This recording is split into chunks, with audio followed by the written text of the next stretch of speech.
Olá, seja bem-vindo ao Caminho para a Casa Branca, uma produção da Exame e da Gauss Capital que está aqui em Chicago no último dia da Convenção Democrata. Kamala Harris acabou de fazer o discurso de aceitação da candidatura presidencial e os delegados que estavam no ginásio United Center onde foi feito o evento estão agora saindo aos poucos aqui no final da noite. Nesse programa vamos analisar esse discurso com Maurício Moura, professor da Universidade George Washington e sócio dos fundos Afra da Gauss Capital, e falar sobre como esse discurso pode afetar os próximos passos da campanha.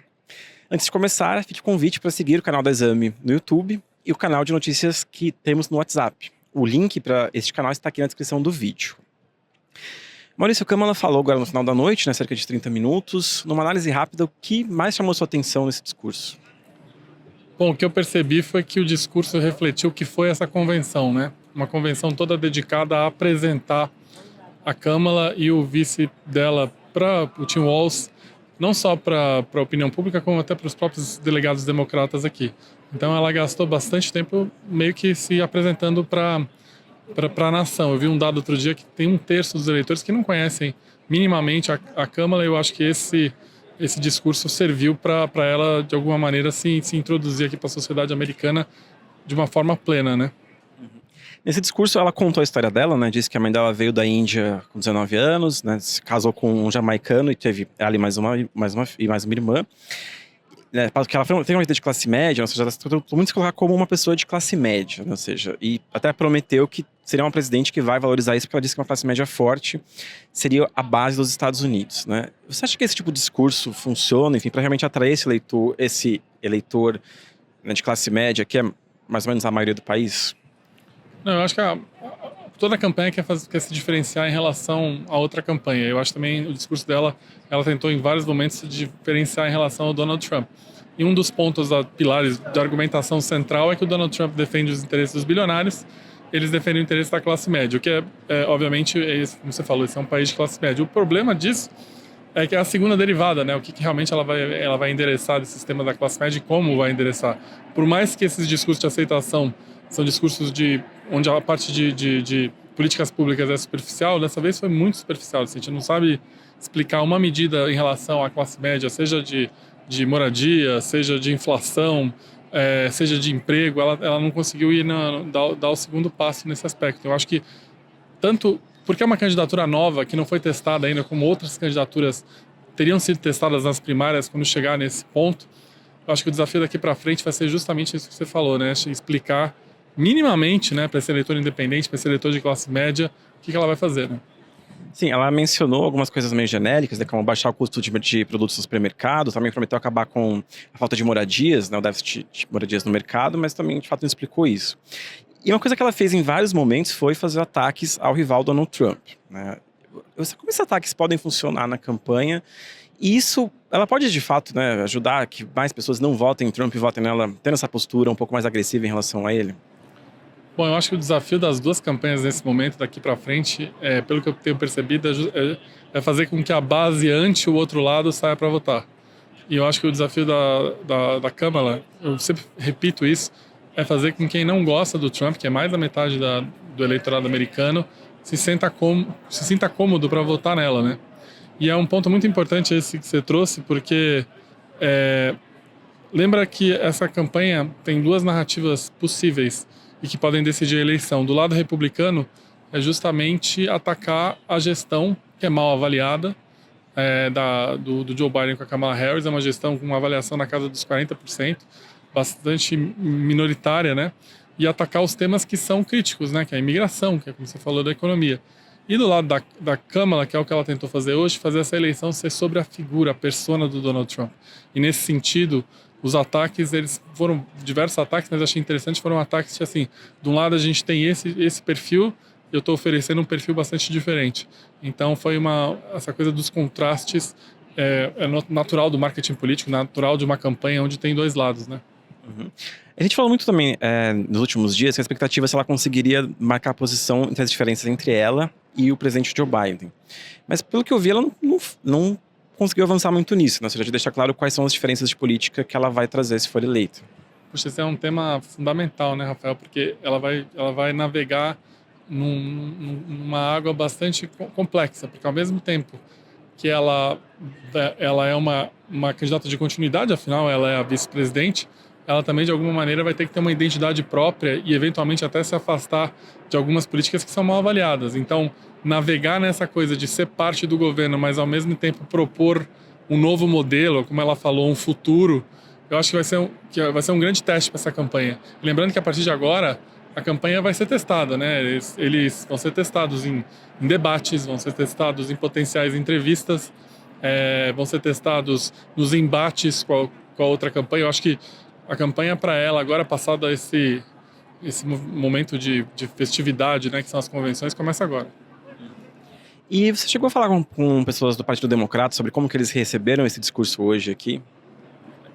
Como a gente está, literalmente, acabou o discurso, mas eu posso falar bastante da expectativa, né? A expectativa de todo mundo era que eles pudessem sair daqui com os argumentos, né, para convencer os eleitores na rua, com os ativos dos dois, né, do Tim Walz e da Kamala Harris, para apresentá-los para a população, ou os eleitores independentes, ou os eleitores indecisos. E eu queria dizer que eu achei essa convenção muito diferente das outras, que de alguma maneira ela foi uma convenção toda construída para educar a base democrata, os delegados aqui, de como sair para a rua e pedir voto, né?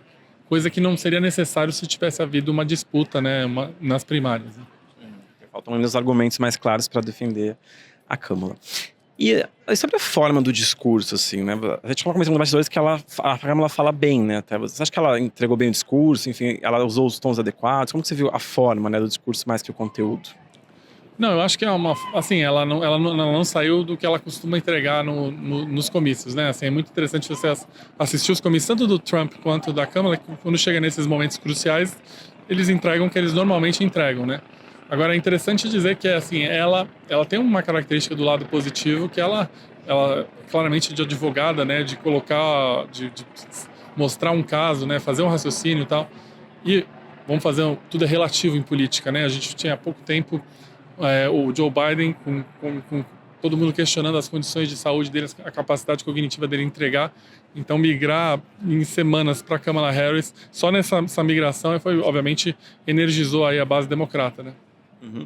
E falar também de política externa, né? Achei que nesse momento que ela foi falar de gás, Ucrânia, ela usou um tom mais firme, né?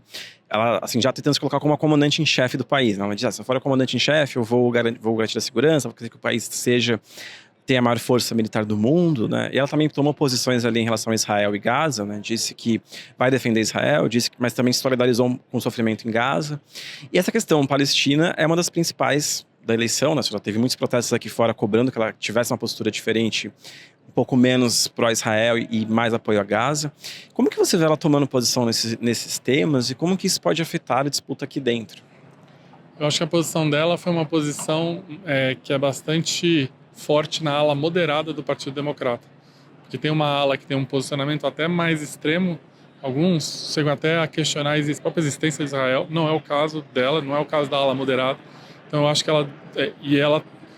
por outro lado, ela deu um passo a mais do que a gestão do Biden, os próximos pronunciamentos do Biden. Então, eu acho que esse momento foi interessante.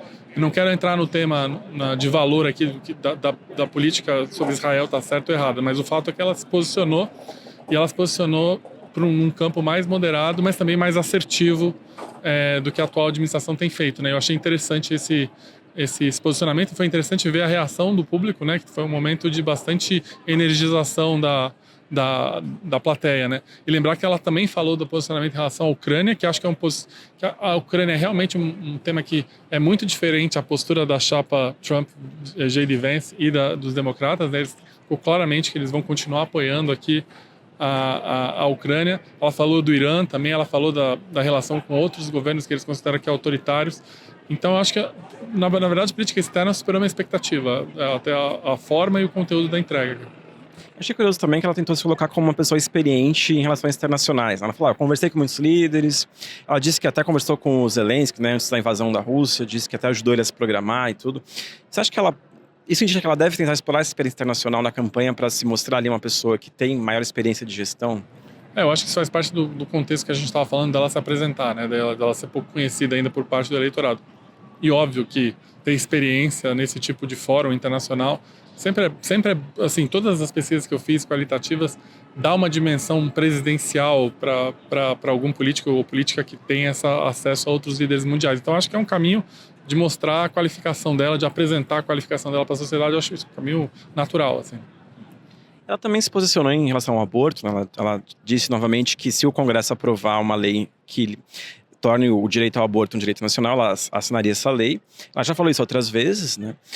Só que é um pouco uma coisa meio dúbia, né? Porque ela joga a responsabilidade para o Congresso decidir esse tema, né? Ou seja, e como que essa posição dela interfere na campanha, na sua visão? Eu acho que esse tema, do ponto de vista eleitoral, tem sido, obviamente, muito benéfico para o Partido Democrata.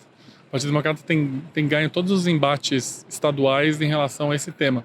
Por outro lado, é o que você falou, é muito mais uma verbalização e como os americanos falam, wishful thinking nesse momento, a nível federal. O que eu acredito na prática é que essas decisões sobre esse tema vão continuar sendo tomadas a nível estadual. Por outro lado, é importante dizer que tem 2 estados que são muito relevantes que vão ter um referendo no mesmo dia da votação para presidente sobre o tema. A gente está falando da Flórida e a gente está falando do Arizona. Então, é importante eles continuarem usando esse tema como mobilização, como aconteceu em 2022. Na eleição de 2022 foi muito importante esse tema como mobilizador do Partido Democrata.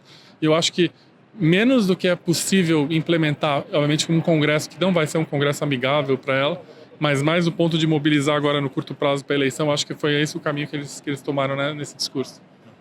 E outro tema que também mexe com a Arizona, né, e com a eleição, é a imigração, né? E é um dos pontos fracos da Câmara. Ela tentou assumir essa questão durante o começo do mandato, depois deixou isso um pouco mais de lado, não foi protagonista nisso, e o Trump bate muito nela, tenta até colar, né, uma imagem de que ela seria o Czar da fronteira, né, ou seja, é uma linha de campanha do Trump.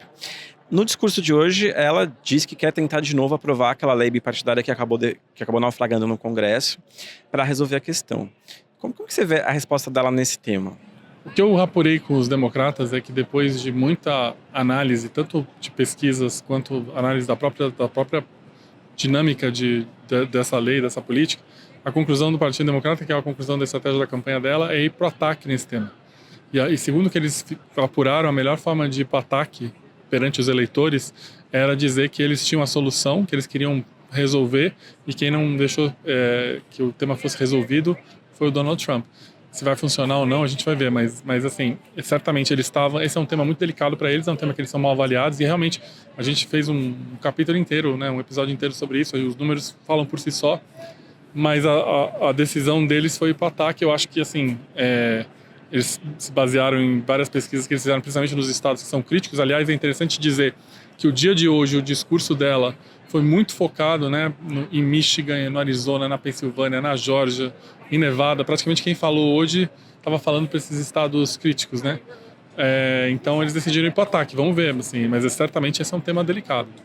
É curioso que tinha umas watch parties, né, sendo mostradas no telão, e todas as telas eram de estados em disputa, né? Até a gente comentou isso, a gente estava assistindo ao vivo lá de dentro, e até um ponto curioso, assim, parece que todos os detalhes estavam focados nesses estados mesmo. E assim, e dessa última noite de convenção, né, que mais chamou a atenção, tanto no discurso da Câmara quanto nos discursos que vieram antes, né? Não, me chamou a atenção bastante a como eles estruturaram hoje os temas para os estados-chave, né? Eles falaram hoje da questão do armamento, né? Eles falaram da questão de política externa, eles falaram da questão do Trump, eles trouxeram até um republicano para falar sobre por que ele não está votando no Trump, porque os valores do Trump não dialogam com os valores do Partido Republicano Conservador, como as palavras que ele usou. Então eles usaram lideranças dos estados-chave para tocar em diversos temas, e eu achei super interessante essa abordagem. E muito importante, né? Eu acho que esses 4 dias o objetivo era dar argumentos para quem vai estar fazendo a campanha na rua, dos contrastes entre o Donald Trump e a Câmara, e nesse sentido eu acho que foram muito exitosos. No sentido de saber como vai ser um governo da Câmara, como vai ser um governo, se vai ser uma continuidade em que temas, se vai ser uma mudança em que temas. Eu acho que a gente sai daqui com muitas dúvidas sobre esse tema, né? Com certeza. E em toda a convenção tem-se um certo debate sobre novos nomes que ganham projeção, né? O próprio Barack Obama ficou famoso depois de um discurso muito bem feito em 2004 numa convenção democrata. Nesse ano, teve alguns nomes que chamaram a sua atenção e que podem aí apontar qual vai ser o futuro do partido? Eu acho que um ativo do Partido Democrata e aliás, assim, foi fundamental o Biden passar, como eles usaram o termo aqui, passar o bastão, né, porque a gente claramente vê uma mudança geracional no partido. A gente vê claro que a gente viu o Bill Clinton falar, a gente viu o Biden falar, mas assim, a Nancy Pelosi falar, mas a gente viu a maioria do que a gente viu falar aqui são políticos jovens, né? E políticos jovens com diversas etnias, né? A gente viu latinas, a gente viu mulheres pretas, a gente viu indígenas, a gente viu gays. E eu acho assim, isso me impressionou bastante, que a gente tem nomes. O governador do Michigan é um nome, o governador de Maryland, Whitmore, é um nome, o Peter Buttigieg é um nome, o Josh Shapiro é um nome, o Mark Kelly é um nome. A gente tem o próprio governador da Carolina do Norte hoje que falou também, é um nome. Então assim, foi muito interessante ver que o partido agora vai ter uma oferta aí de nomes mais jovens, né? E eu acho que isso é importante. E eu acho que eu vi mais isso, mais essa diversidade, mais essa juventude aqui do que a gente viu em Milwaukee na convenção republicana. Eu também percebi isso. E acho que, assim, as primárias também servem para que os partidos lancem novos nomes, né? E a gente não teve primárias democratas esse ano, né? Então acho que muitos dos nomes que você citou estavam em 2020, né? Como o Pete, Elizabeth Warren passou hoje aqui também, enfim. Então acho que esse processo também de renovação, acho que a convenção também serve para mostrar um pouco disso, né? E que, assim, tem mais algum último ponto assim, que você leva daqui de Chicago, dessa convenção, que você destacaria? Não, eu acho que a partir de agora a coisa muda de figura, né? A campanha, a Kamala Harris viveu uma lua de mel, até como poucas campanhas viveram, né? Porque ela entrou aí no nosso 48 do segundo tempo, mas agora vai ser onde vai começar a coisa, a tensão, a cobrança em relação à campanha dela vai ser muito maior. O que acontece geralmente depois das convenções, historicamente? O candidato que sai da convenção melhora um pouco nas pesquisas, mas o caso dela é diferente, porque ela teve uma melhora em relação ao Biden muito alta, e depois a coisa começa a equilibrar, e aí é a reta final Então, assim, eu sugiro aos ouvintes que fiquem muito atentos às próximas pesquisas, mais uma vez, obviamente, as pesquisas que são relevantes nos estados críticos, né? A gente tem uma data muito importante, que é 10 de setembro, que é o debate entre o Donald Trump e a Kamala Harris na Filadélfia. E também agora, daqui para frente, uma coisa que eu vou ficar muito atento é se a narrativa do lado republicano de focar bastante na avaliação da gestão ruim, ela vai ser a predominante, ou o Trump vai continuar desfocado em termos de narrativa. E do lado da Câmara, quando ela for testada em relação à plataforma, em relação ao conteúdo, em relação ao plano de governo, como é que ela vai sair? Acho que eu vou ficar bastante atento a esses dois temas. Assim. Bom, Alex, então, Maurício, obrigado pela participação, pelas suas análises aqui. Nós ficamos por aqui nessa cobertura da Convenção Democrata, e fica sempre o convite para seguir a cobertura da Exame nos canais, né, no site exame.com, revista Exame, e no canal de WhatsApp, que tem o link aqui na descrição do vídeo. Muito obrigado e até a próxima.